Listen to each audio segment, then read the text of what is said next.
Hola de nou. Tal com els acabem d'anunciar, anem a parlar d'este llibre, de Fer Arca. Hem convidat i ha acceptat vindre Frederic Aparici. Ell és un dels autors, ell és de Gandia. Frederic, molt bona vesprada. Hola, bona vesprada. Benvingut ací a ta casa. Un plaer estar ací i parlar del llibre. Un llibre que presentàveu fa uns dies amb Llibres i ens va resultar molt interessant perquè sou 3 historiadors.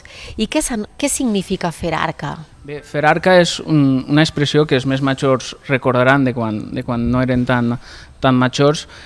Quan els xiquets es llançaven pedres, sovint eren entre pobles, entre Beniopa, Xosa Camarena, en un viatge per la Safor conta això, no? Com els de Gandia tiraven pedres als de Beniopa. I bé, jo mateix, encara quan era més jove, he fet arca no amb pedres sinó amb taronges, no? La idea està de llançar-se pedres. Molt bé, i per què aleshores este llibre? Bé, com sorgeix? Este llibre en realitat és el producte final d'un llarg camí, no? Que vàrem iniciar no 3 sinó 5 membres que vàrem crear el grup Arca com un equip de treball. Nosaltres en aquest moment la major part eren becaris del Departament d'Història Medieval de la Universitat de València i vàrem decidir juntar-se, sumar esforços per a crear un grup d'investigació.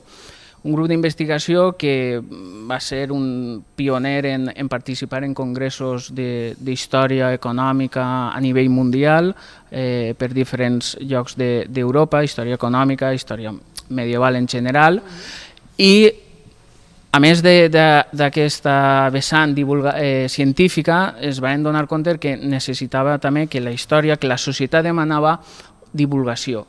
Llavors van decidir obrir un blog per a divulgar la història medieval valenciana, per a divulgar les nostres pròpies investigacions i per fer arribar tot aquest passat medieval, tot aquest llegat històric que la major part de la societat valenciana desconeix quasi completament. I aleshores d'eixe blog, d'eixa pàgina en internet, sorgeixen estos articles. Quins heu seleccionat? Sí, la veritat és que va ser una sorpresa, no? De sobte obrim el mail col·lectiu que tenim i vegem una proposta de Drassana, de l'editorial, una editorial també jove, recentment creada per joves, que ens proposava seleccionar una sèrie de textos i fer un llibre.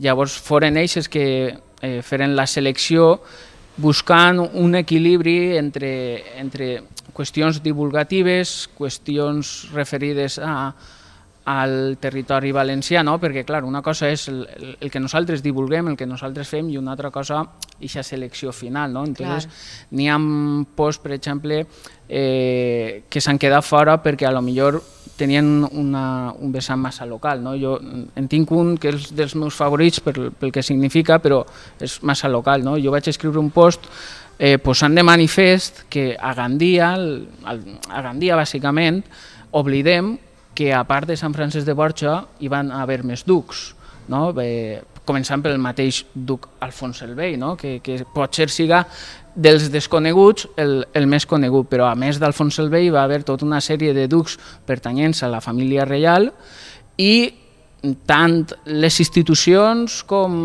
fins i tot els mateixos historiadors, per interessos que ara tampoc ve al cas, han deixat marginats als altres ducs. Sant Francesc de Borja, de fa més de 500 anys. Tant els anteriors com els posteriors, vull dir, a banda, els Borja són alguna cosa més que Sant Francesc de Borja i Maria Enríquez, per exemple, però fins i tot després dels Borja el ducat va continuar existint fins a la seva derogació en el segle XIX, vull dir que és tot això.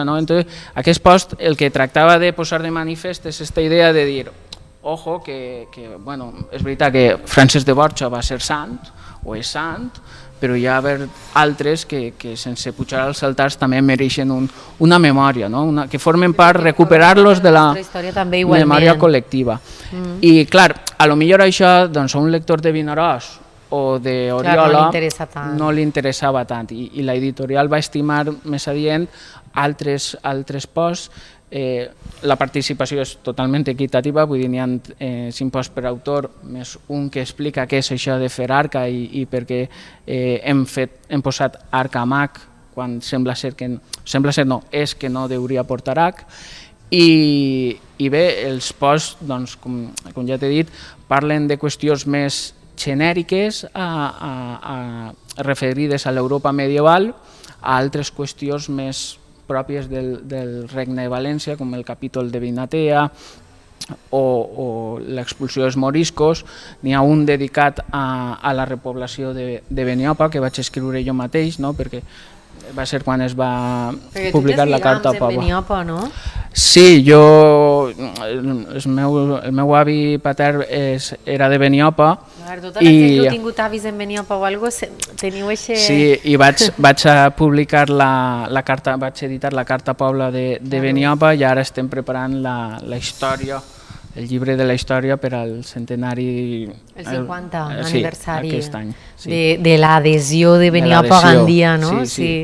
Encara que és un procés també que té el seu origen a l'edat mitjana. O sigui que prompte també tornarem a parlar aleshores, perquè esteu preparant-ho ja. Bueno, són 3 autors que tu més o menys has dit d'on veniu. Tots feu un grup, sou Vicent Baidal, Ferran Esquilache, tu mateix, Frederica Parisi, que es poseu a escriure sobre temes diversos i aleshores una editorial vos diu de publicar-los i el presenteu. I el dia que el vau presentar es presentava un vi. Per què?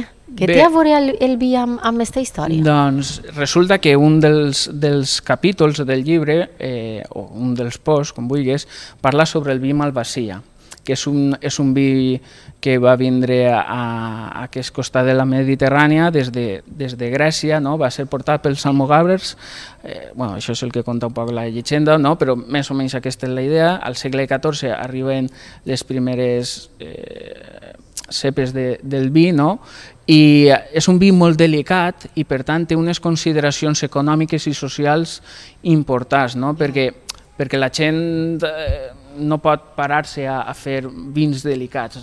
N'hi ha altres varietats més comuns, més fortes, més resistents.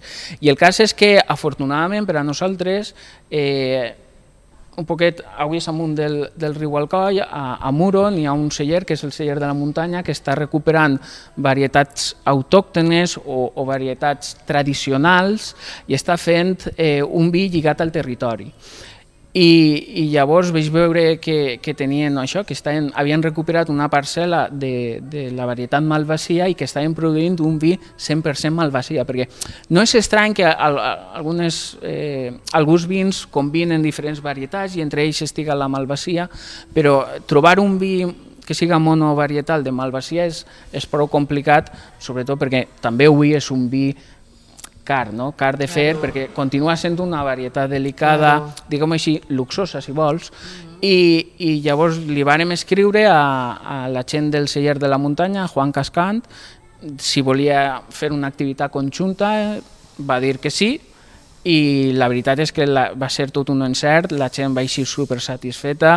Veig que hi ha aleshores pràcticament un poc de tot, hi ha vins, història medieval... Sí, la veritat és que la combinació ens va agradar a tots molt, ell també va gaudir perquè li donava un poquet de context a tot el que ell feia i estem pendents això de fer futures col·laboracions perquè realment la gent s'ho passa molt bé, li dones un poquet de context i després distensiones un poc, si es pot dir, l'ambient amb una cata de vi i amb una valoració i sobretot veus que la situació actual, vull dir, davant una classe política que és la que és, doncs n'hi ha una societat que va fent coses, i aquesta gent del celler de la muntanya és que està treballant-se molt bé. A vosaltres vos haurà fet moltíssima il·lusió publicar aquest llibre, veure que el treball que feu des d'un departament d'història medieval de la Universitat de València, un grup de joves que suposa que quan vau estudiar història, perquè tu més o menys, no eres prou més jove que jo, tindràs 5 o 6 anys menys que jo, però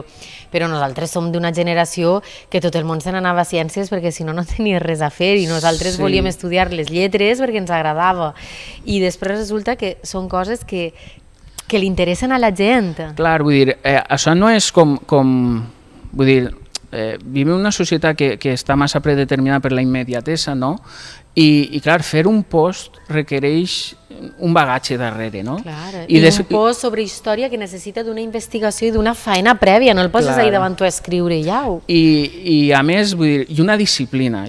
Clar, només els que han portat un blog o la gent que ha seguit una seguida, una rutina, comprèn aquesta idea de la disciplina. Vull dir, quan saps que el dimarts ha d'eixir el post a les 10, vull dir, igual que ixen els periòdics, ho imposes, no? I és complicat, però al remat han passat això, 6 anys i ahí estem.